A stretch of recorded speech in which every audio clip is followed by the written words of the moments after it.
At an antique boat show this summer, a crowd will gather around a wooden yacht so beautiful it almost doesn't look real, the varnish glowing like honey in the sun, and she will win the show the way she has won it before. Almost no one standing there will know that she was built by the oldest boat builder in America, a name that once meant everything and that the world has very nearly forgotten. And almost no one will know that the whole story began in the basement of a farmhouse, in an Ohio town so small it was hardly even on the map. This is the story of the man in that basement and the impossible thing he built. Before we dive in, hit subscribe and drop a comment letting us know where you're watching from. This is the full story, not the corporate version, the human one. He was a self-taught dreamer in a time when the gasoline engine was brand new and nobody quite knew what to do with it.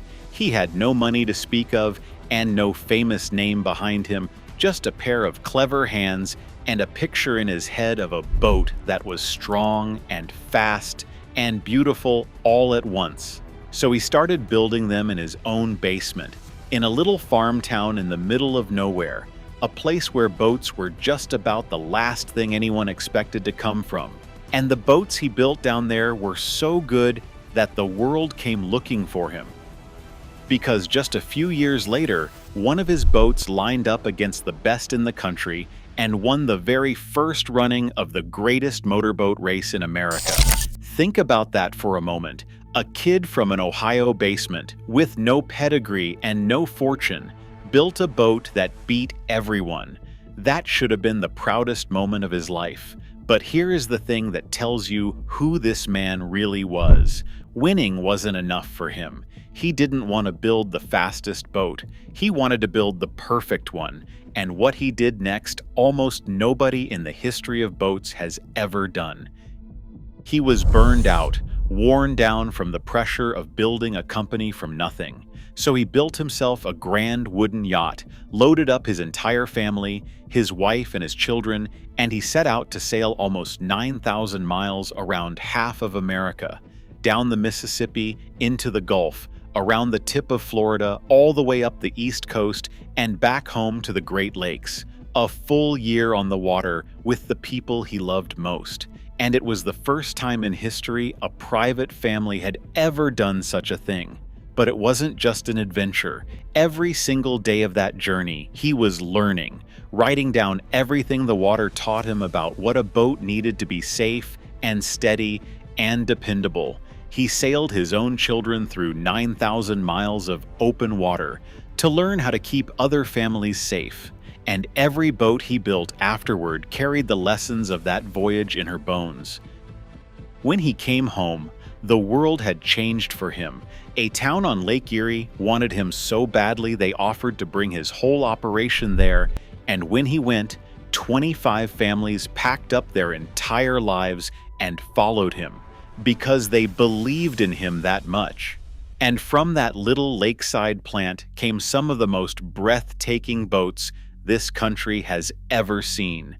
Gleaming wooden yachts 100 feet long, built for the richest and most famous people in America. The circus kings of the age loved his boats so much they bought 6 of them. He built a yacht meant to cross the entire Atlantic Ocean on nothing but gasoline. His boats weren't transportation, they were floating dreams, and everyone who was anyone wanted one. And even if you were just an ordinary family standing on the shore, you remember what it felt like to watch one of those boats go by, the way the whole dock went quiet, the way your father stopped whatever he was doing just to watch her pass, that long mahogany hull catching the light, and the way he'd shake his head slow and say, "Now that's a boat." You knew, even as a kid, that you were looking at something special, something made by people who cared about every single inch of her. You might never own one. Most people never could, but she gave you something just by gliding past, a glimpse of how beautiful a thing could be when a man refused to cut a single corner. That's what a Matthews did, even to the people who only ever watched her from the shore. and the stories from those years are the kind you almost can't believe are true. As the story goes, when revolution swept across Spain and a king lost his throne, the boat that carried him out of his own country to safety was a Matthews, a king of Spain, fleeing on a boat built in a little Ohio town. And then there's the one that says everything about the spirit of the place. During the years when liquor was outlawed and fortunes were made running it across the water in the dead of night, Matthews built the fast boats the smugglers used to outrun the law. And then Matthews turned around and built the fast boats the Coast Guard used to chase them down. They armed both sides of the same midnight chase, and they did it without blinking, because a Matthews was simply the boat you wanted when everything was on the line. But for all the kings and the smugglers and the millionaires, the thing that should bring a lump to your throat is how that man treated the ordinary men who built his boats. He worried about them. He lay awake over them. In an age when a custom boat shop would hire a man for one big job and then send him home to starve until the next one came, Matthews refused to live that way. So he invented a standard boat, one he could build over and over for one reason above all others: to keep his workers paid all year round. And when the Great Depression came and the orders dried up completely and there was simply no boat work to be had, he still would not let his men go. He put them to work building towel racks, meat cutters, cabinets for record players, anything at all, just so a single father in that town wouldn't have to go home and tell his children there was no money coming in. That is the kind of man who built these boats. And you should have seen the men who built them on a launch day. When a finished Matthews finally slid down the rails and touched the water for the first time, the whole shop would stop. Grown men who had sanded and planed and varnished her for months, would stand there on the bank and watch her float, and more than a few of them would go quiet because a piece of them was floating out there too. They hadn't just built a boat. They'd built the thing that would carry some other family's happiest summers, and they knew it. In that little Ohio town, building a Matthews wasn't a job you clocked out of. It was something you put your name on, even if your name was never written anywhere but in the work itself. For decades it went on like that, the most respected name on the water, run by a man who cared more about his people than his profits. But no man builds forever. The founder grew old, and in time he passed, and his children took up the work and grew old in their turn. And one quiet day they looked around and realized there was no one left to take it on. No grandchild waiting in the wings, no next generation with sawdust already in their hair. The family that had poured 4 generations of love into those boats had simply, gently run out of time. And so, with heavy hearts, they sold the company their father had dreamed up in a basement.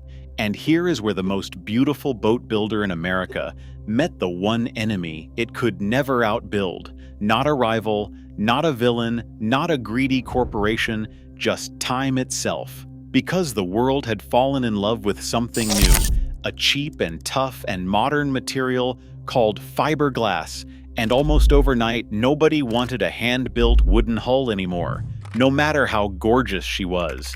And the oldest, proudest wooden boat builder in the entire country, the company that had once been so far ahead it invented its own equipment when it could not buy what it needed, simply could not make the leap. They had no money to start over.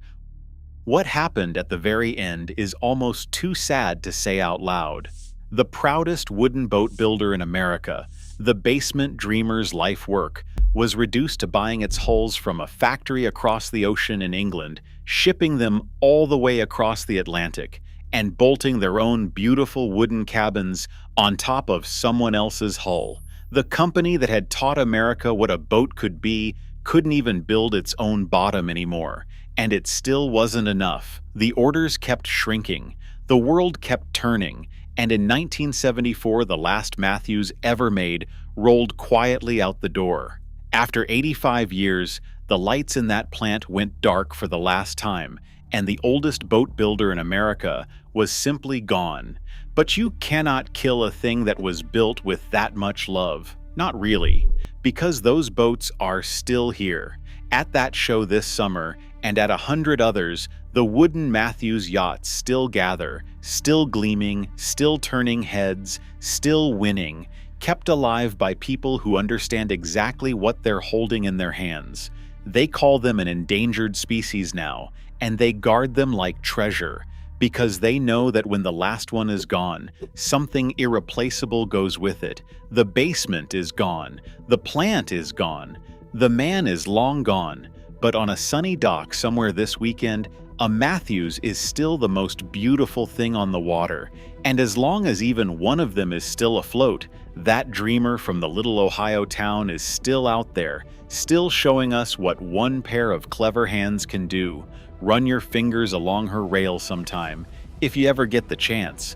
That wood was shaped by a man who's been gone for a lifetime, in a town that built its last boat half a century ago. And somehow she's still here, still warm in the sun, still carrying his whole heart down the water. Some things, the good ones, the ones built with love, they just refuse to die. If this story stayed with you, hit subscribe so the next one finds you when it's ready.